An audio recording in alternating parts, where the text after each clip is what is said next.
नमस्कार दोस्तों, मैं सरोज पांडे हूँ और आज मैं मनाने जा रहा हूँ महाअवतार बाबा जी का जन्मदिन।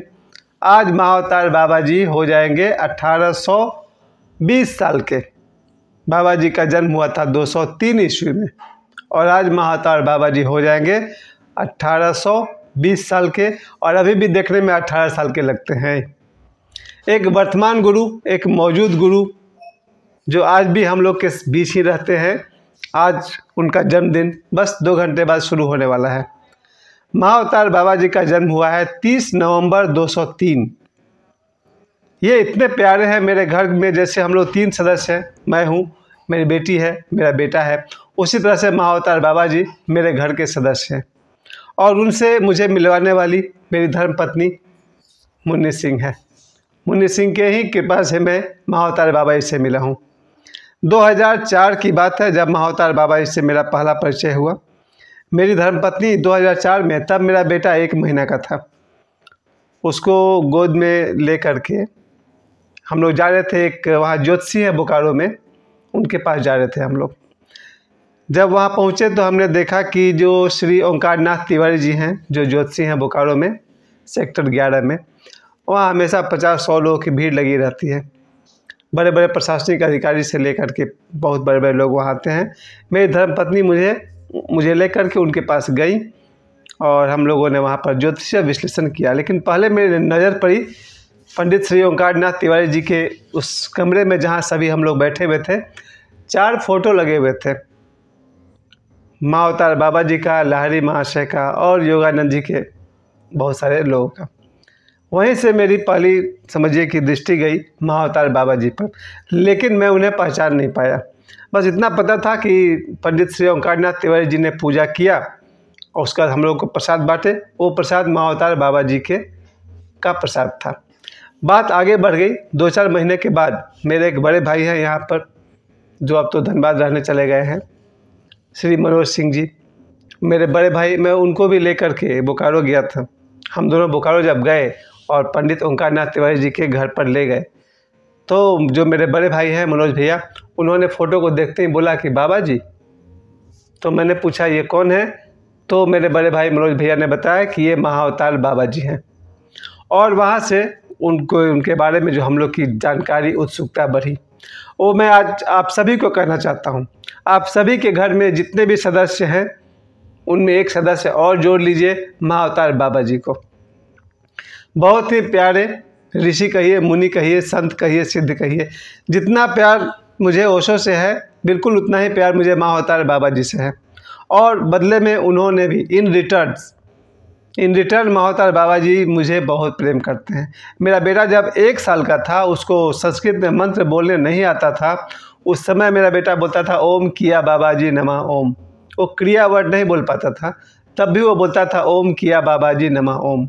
ये मंत्र मेरी बेटी भी जब 1 साल की रही होगी, उस समय से इस मंत्र को जानती है। महाअवतार बाबा जी के लिए हम लोग ये मंत्र का उच्चारण करते हैं, ओम क्रिया बाबा जी नमः ओम।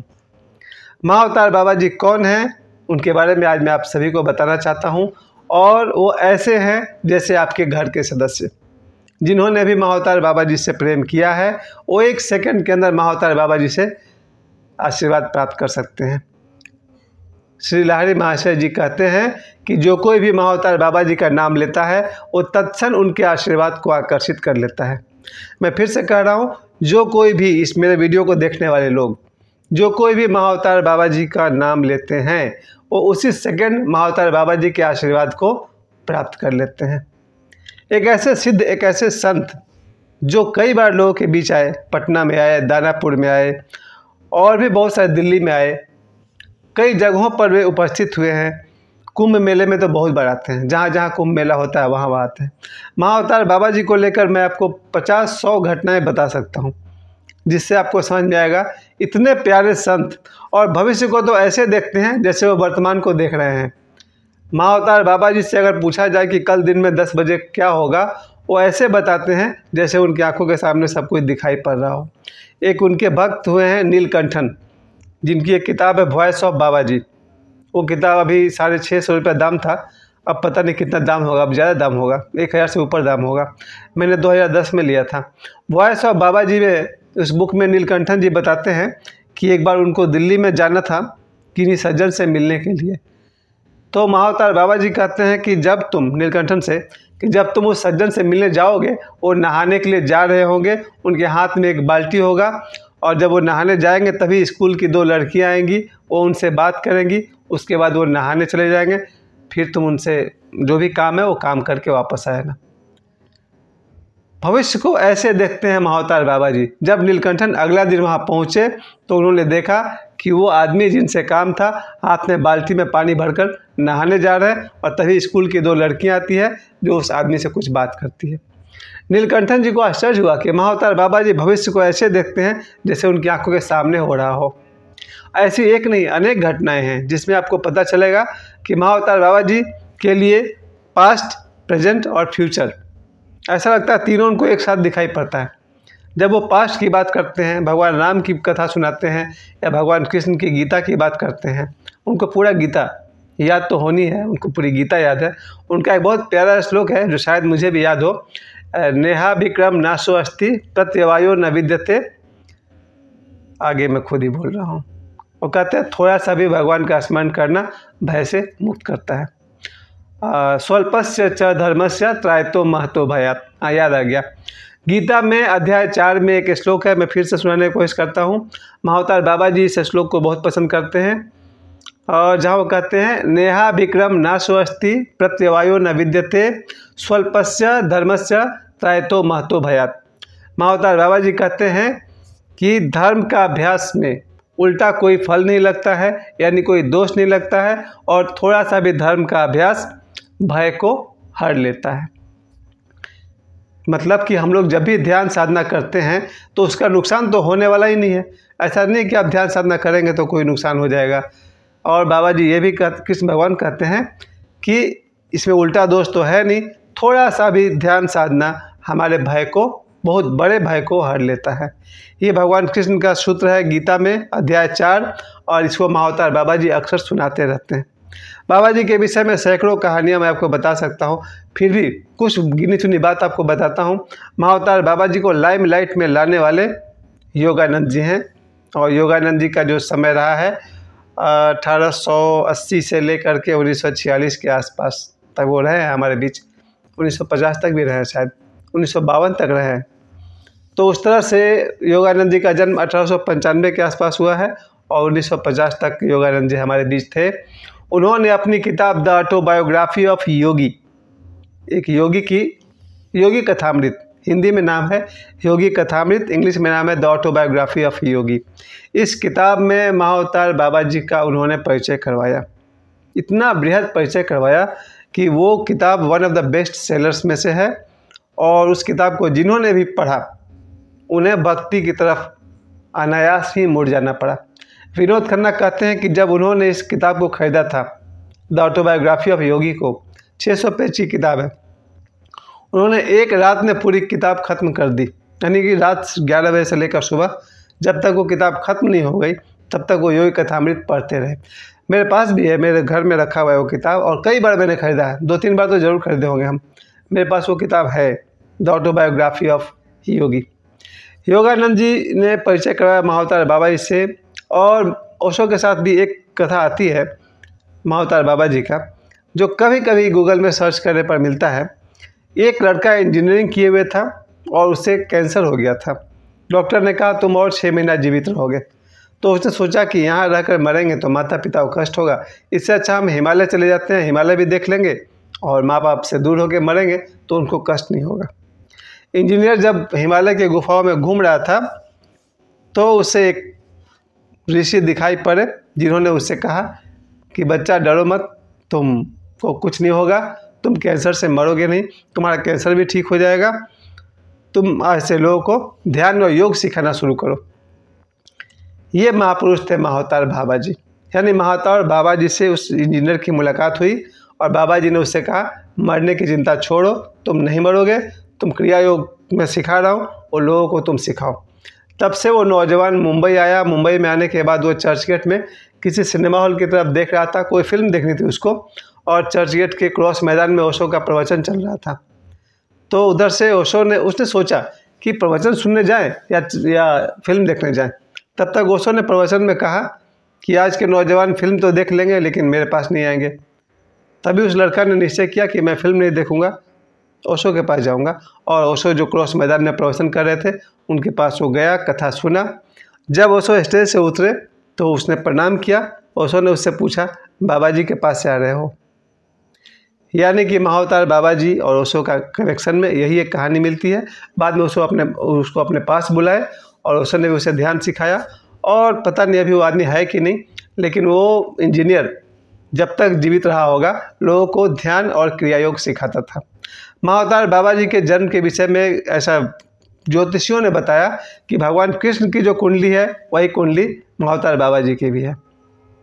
बचपन में जो उनका संघर्ष रहा है, एक मामूली ब्राह्मण परिवार में उनका जन्म हुआ और बचपन में ही उनका किडनैपिंग हो गया, बांग्लादेश तरफ चले गए थे, किडनैप उनका हो गया था।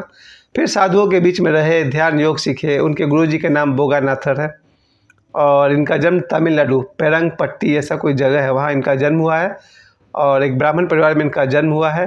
फिर 18 वर्ष की उम्र में इन्होंने बहुत सारी साधनाएँ सीखी, संबोधि को प्राप्त किया। उसके बाद भी उन्होंने अपने गुरु बोगानाथर से, बाद में कहा जाता है कि लाओ त्से भी उनके गुरु रह चुके हैं। तो महाअवतार बाबा जी उन्होंने ध्यान साधना के दौरान अपने गुरु से पूछा कि क्या मैं अपने शरीर को अमर कर सकता हूँ?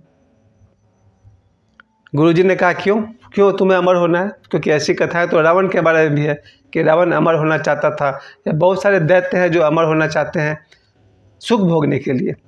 तुम क्यों अमर होना चाहते हो? तो महाअवतार बाबा जी ने कहा, जो क्रिया योग मैंने सीखी है, जो ध्यान मैंने सीखा है, क्रिया योग की शुरुआत भी भगवान कृष्ण ने की है, तो जो योग मैंने सीखा है वो मैं लोगों को सिखाना चाहता हूँ इसी शरीर में रह करके, ताकि मैं लोगों के लिए प्रमाण बन सकूँ कि मुझे देखो। बोगानाथ जी ने कहा, अच्छा विचार है, तुम इसके लिए अगस्त्य मुनि को बुलाओ। रामचरितमानस में जिन अगस्त्य मुनि का चर्चा है, उन्हीं अगस्त्य मुनि की साधना महाअवतार बाबा जी ने की। उन्होंने लगातार बिना भोजन बिना जल लिए अगस्त्य मुनि को बुलाना शुरू किया। समझिए 2-3 दिन के अंदर में तो भूख मिट जाती है, प्यास भी लगभग मिट जाती है, लेकिन 46 दिन तक ये सस्टेन कर सके, जीवित रह सके।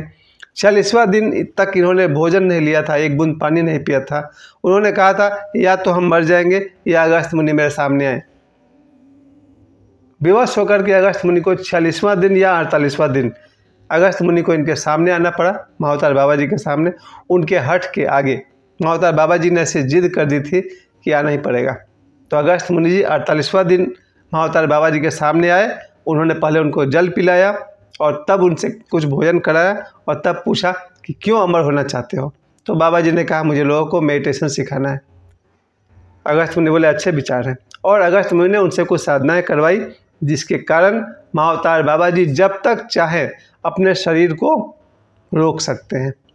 योग के द्वारा अभी भी वो दिखते हैं 18 साल के नौजवान की तरह। महाअवतार बाबा जी जब तक चाहे अपने शरीर को रोक सकते हैं। हाल में आपने सुना होगा कि देवराहा बाबा की उम्र भी कम से कम 150 साल थी। कुछ लोग कहते हैं 500 साल थी, कुछ लोग कहते हैं 900 साल थी, लेकिन मिनिमम 150 साल थी, इतना तो आप भी मानेंगे। और बहुत सारे, तुलसीदास जी की जो उम्र थी 126 साल थी, कबीरदास की उम्र भी 100 से ऊपर है, भगवान कृष्ण की उम्र भी 100 साल से ऊपर थी, भगवान राम की उम्र 112 वर्ष से ऊपर थी। यानी कि 100 वर्ष से ऊपर रहना योगी मुनि के लिए कोई बड़ी बात नहीं है। केवल संसारी ही हैं जो अपने रूटीन को ख़राब कर लेते हैं और अल्पायु हो जाते हैं। खैर, महाअवतार बाबा जी का 1800 वर्ष का होना और कल उनका जन्मदिन है, 30 नवंबर उनका जन्मदिन है। महाअवतार बाबा जी के जन्म दिवस पर आप सभी को मैं बहुत बहुत बधाइयाँ देता हूँ और आप सभी से मैं प्रार्थना करता हूँ और यही कहना चाहता हूँ, आपके घर में जितने भी सदस्य हैं, आप उनमें से एक और महाअवतार बाबा जी को भी जोड़ लीजिए।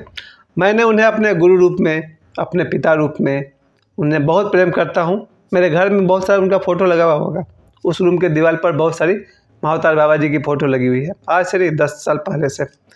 तो आज से मैं आशा करूँगा कि आपके जीवन में महाअवतार बाबा जी का प्रवेश हो। जैसे कुछ लोग ओशो से प्रेम करते हैं, जैसे कुछ लोग बाबा बागेश्वर से प्रेम करते हैं, वैसे ही आप भी महाअवतार बाबा जी से प्रेम करें और उनको तत्क्षण अनुभव करें। जो लोग भी महाअवतार बाबा जी से प्रेम करेंगे वो महसूस करेंगे कि महाअवतार बाबा जी उनके साथ ही हैं। और अंत में एक बार फिर महाअवतार बाबा जी के जन्म दिवस पर उनको मैं कोटि कोटि प्रणाम, करोड़ों प्रणाम करता हूं।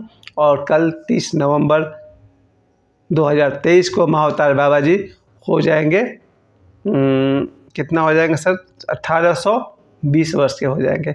एक बार फिर से आप सभी को महाअवतार बाबा जी के जन्म दिवस की हार्दिक शुभकामनाएं और महाअवतार बाबा जी को बहुत बहुत प्रणाम।